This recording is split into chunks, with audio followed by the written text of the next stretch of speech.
Right, so this is a low budget, no scrap that, this is a no budget video production from Forage London. This is me staring at my mobile phone whilst walking around a tiny little park in North London. And we're just going to have a little look at what's in season, have a look at some wild plants, see what's out and about. So first thing we have got over here is some hawthorn. If I can get in amongst it, then I can film myself and it. It's very easy when I spend a lot of my time writing about wild plants and how amazing they are to forget to actually go out and eat some. And this is a brilliant little seasonal leaf. Let's nip that off there. So that tastes at this time of year when the leaves are very young and still a sort of yellowy pale colour. That tastes like a cross between pea and peanut. It's definitely got a really nutty flavour to it. Later on in the year, these leaves are going to get much stronger. They're going to be full of tannins. They get quite bitter. They're not that pleasant. At the moment, really delicious. A really lovely thing. I'm going to nip a couple of those off and stick them in my pocket rather than just munching. And there'll be some blossoms coming through quite soon. Hawthorn gets its leaves first, and then it gets its blossoms afterwards, and blackthorn or sloe is the other way around. And those blossoms, they come through and they've got a lovely kind of almond oil essence to them, which is something you find in lots of members of that plant family. You get that sort of flavour on cherry blossom as well, like a real sweetness, and then with a kind of almond oil essence. So let's have a look over here. Actually, let me show you where I am. So I'm in a little nature reserve, come park, sandwiched between the train track and what used to be Arsenal football stadium. It's a real lovely little hidden gem. Let's have a look down here, see what we've got, see if I can film some stuff. Maybe I can, maybe I can't. Okay, so down here we've got some lovely wood avens, otherwise known as, there's a train, otherwise known as clove root. So if you look at that, it's a vaguely similar leaf shape to a strawberry, and it's in the same plant family, and it grows low to the ground in a kind of rambling way. It's not really an edible leaf. I've tried them in a salad, they're just a bit hairy and horrible. However, produces a delicious edible root, hence its other name, clove root.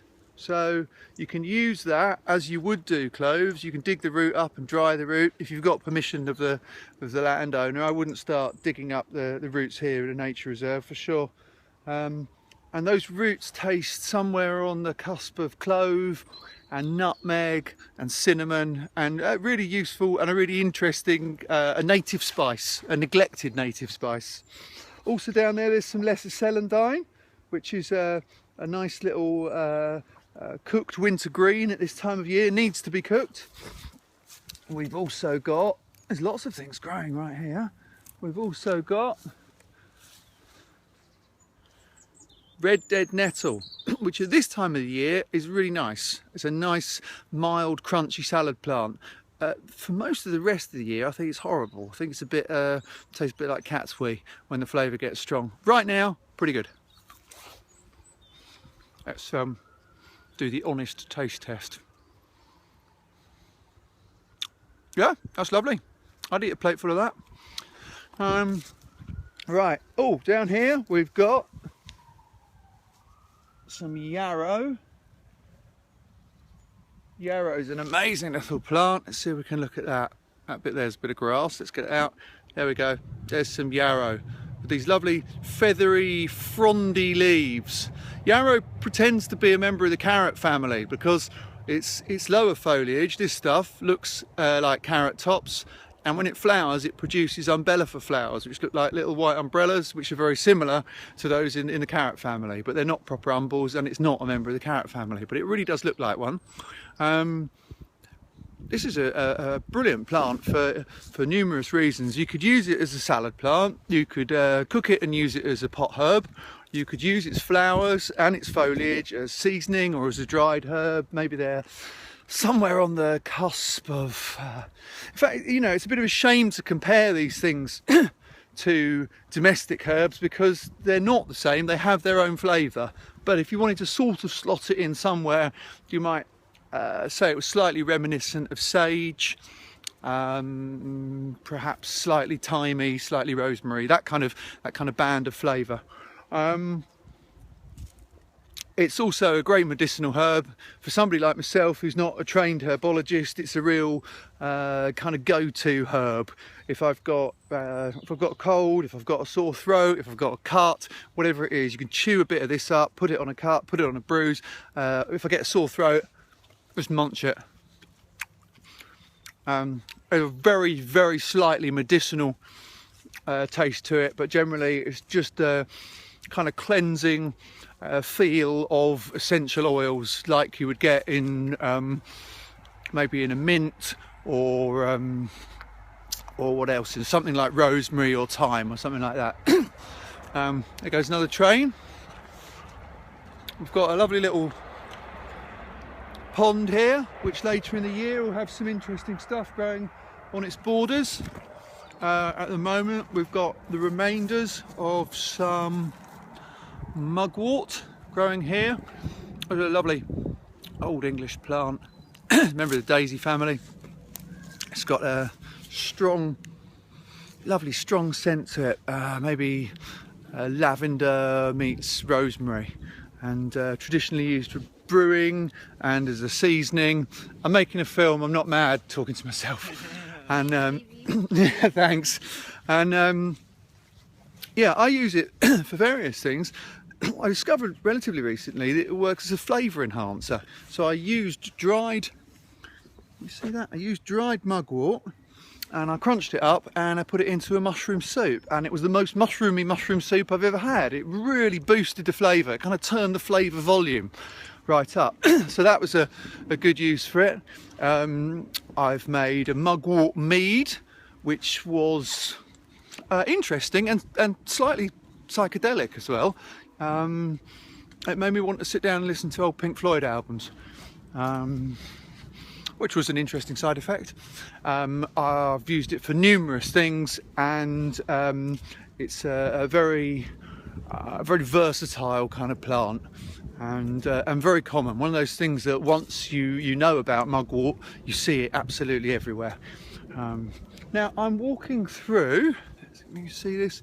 I'm walking through a kind of wooded, shady area. We've got snowdrops and lots of bluebell foliage going on there, lots of ivy, but most interestingly, especially for me, we've got, can you see it? This stuff. Wild garlic.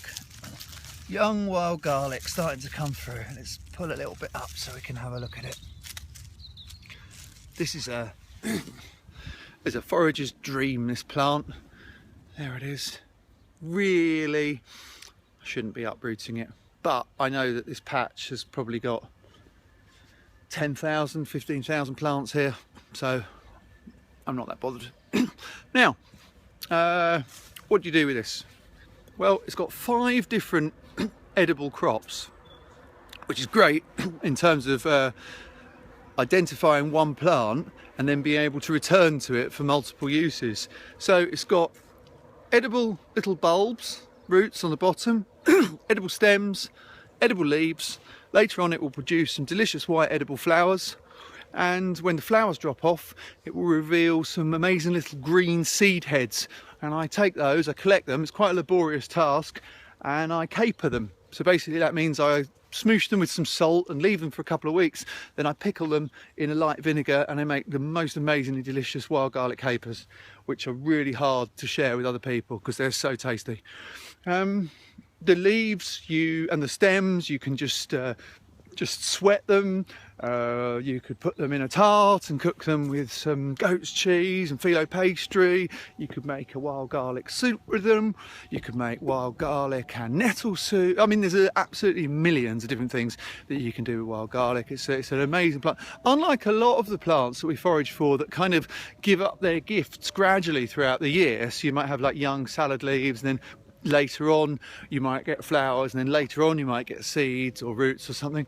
Wild garlic has a tendency to basically do everything within about the space of 2 months. So it's coming up now. The season in London is going to be relatively long because it's actually started quite early. I mean, we're in early February and we've got wild garlic popping up. It has been, even though it's cold today, it has been really, really quite warm. Right, so what else is out at the moment? We've got some blossom on the blackthorn as well. There's growing here in this sort of would-be meadow. I mean, I say would-be meadow because I know that later on in the year this is going to be full of oxeye daisies and lupins and all sorts of things. At the moment, growing here, there's quite a lot of very young, very small oxeye daisy leaves, and they're a really good salad ingredient. They're slightly sweet. I think they've got a bit of a bubblegum flavour to them. Anyway, that's a really good salad ingredient. Growing all across here at the moment are loads of, you see those sweet violets. I'm not really a big fan of eating the leaves. I find them a little bit, I don't know if they're a bit furry or a bit cloying, but I don't get on really well with them. But they produce delicious little purple flowers that are very sweet, really good to put in a salad. And then coming through here, the other good thing about this place that I'm in is it's basically a dog-free zone. There's a path over there which is abused by local dog owners quite terribly, but the whole area that I'm in is completely sealed off, so it means I don't have to cope with any unpleasant canine surprises. Over here I have got some lemon balm. It's a wonderful plant. I wouldn't really suggest this is a wild plant. This is probably feral. There's a big bunch of it growing here. This is it's another member of the mint family. Easily identified. It's got a square stem. Its leaves are opposite and opposing. That means they come in pairs that are opposite facing. And like most members of that family, strong smells, strong aromatic smells. So crushing this, amazing. If we had smell-o-vision, you'd be able to enjoy this wonderful lemony waft that I'm experiencing. Maybe they'll work on that. Amazing stuff. And I'd use that in teas, and I'd chop it up and put it into salads. I mean, a wild salad really is no relevance to a supermarket salad whatsoever. You know, supermarket salad, you've got that mixed salad enclosed in a bag of farty smelling gas. You open it, let the gas go away, and then you might try and close your eyes, and I'm just going to open this gate here, and eat the leaves with your eyes closed and try and tell the difference between one and the other. You won't be able to, because they're all just kind of mono flavoured, if flavoured at all. And then when you come to a wild salad, it's a real experience. You might have a base ingredient, something kind of gentle, maybe something like chickweed or something like that doesn't have a particularly strong flavour. Then into it, you'll add loads of different little signature flavours. Say, for example, lemon balm. So one mouthful, you get a strong lemon flavour. And then you might get a bit of cow parsley, so you get something a bit more citrus going on. Then you might get something really garlicky. And then the next mouthful you might be peppery, and so on and so forth. And so it goes on. What's growing over here that I've just spotted? And if you can see this, growing here, this lovely stuff. So this is crow garlic. Now, pull a bit of that up. There we go, look, wonderful stuff. Otherwise known as chives. Now I don't know if this is crow garlic or this is chives, and to be perfectly honest, the difference, if there is one, is tiny. In foraging terms, we're not really interested in drilling down into the specifics of species or subspecies all the time. What we're concerned about doing is knowing whether something can harm us, or whether it's edible, or whether we don't know what it is, in which case we avoid it anyway. But this is most obviously crow garlic because of its smell. And all the members of this little group all have strong garlicky smells. So when from time to time people end up picking bluebells or bluebell roots or things like that, assuming that they were wild garlic, and then they say, well, it did smell a bit garlicky, that was essentially just their imagination. All of the wild garlics, wild leeks, wild onions absolutely reek. There's no sort of halfway house. You won't be unsure, because they really, really do stink. It smells amazing. And what am I going to do with this? I'm going to shove it in my pocket. I'm going to take it home, and I'm going to have some scrambled eggs for lunch, and I'm going to chop it up and sprinkle it over the top. And I could also dry fry it, which would be quite nice. So fry it in a pan with almost no oil at all, and just until it goes really crispy. And then you're kind of making your own condiment, a little bit like Japanese seaweed sprinkles that are called furikake. So what have we got here? Stinging nettles. Look at this. Very small at this time of year, but we've got a lovely big patch of stingers. This whole area is just going to be full of stinging nettles, and later in the year I'm going to be picking out the nettle tops, maybe the top 6 or 7 inches, and I'm going to be sweating those like a spinach, and just eating that like a green vegetable, making soups with them, making a nettle beer with them. Nettle beer is a fantastic thing. It's not the hideous hippie brew that it sounds like it might be. It's not one of those vile homemade wines that my dad forced upon us in the 70s. It tastes something like a cross between a traditional ale and a strong cider. I don't know how strong it is actually. I've got a specific hydrometer, but I've never bothered to use it. I think it's probably like maybe 3% proof. But it's a lovely drink, and it's ready pretty much a week from picking to drinking. At that stage it's a little bit, the yeast is still active probably at that stage, so it's a tiny bit eggy, and 3 months into the process it starts to get a bit rubbery like a strong cider does. But get it in that band in the middle and it's a really delicious drink. So what else have we got going on in this park? And more to the point, how long have I been going on? 16, 17 minutes. Well, the big question is, I wonder if anybody's still with me, or whether you bothered to watch this or just fast forwarded. One man wittering to himself. There's nothing wrong with that at all, is there? Okay, so I am going to continue my walk, but I'm going to do it without talking to the phone anymore.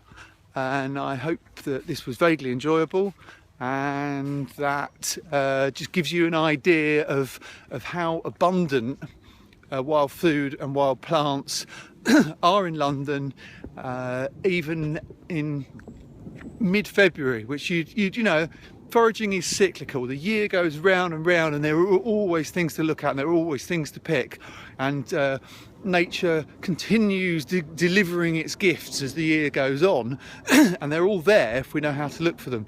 But just having to pick a time of year where things were probably at their quietest, you would probably plump for this time of year, simply because, you know, it's cold, it's effectively midwinter in February, isn't it?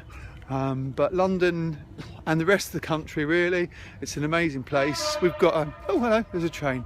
We've got a microclimate here, which makes things a couple of degrees warmer than they are in the rest of the country. Perhaps maybe not so much as the real south of England, down in the New Forest, where it's always quite warm, but there's an awful lot to see at this time of year, and it's a really good time of year for learning about foraging and for becoming familiar with quite a lot of the plants that you might want to pick later on in the year.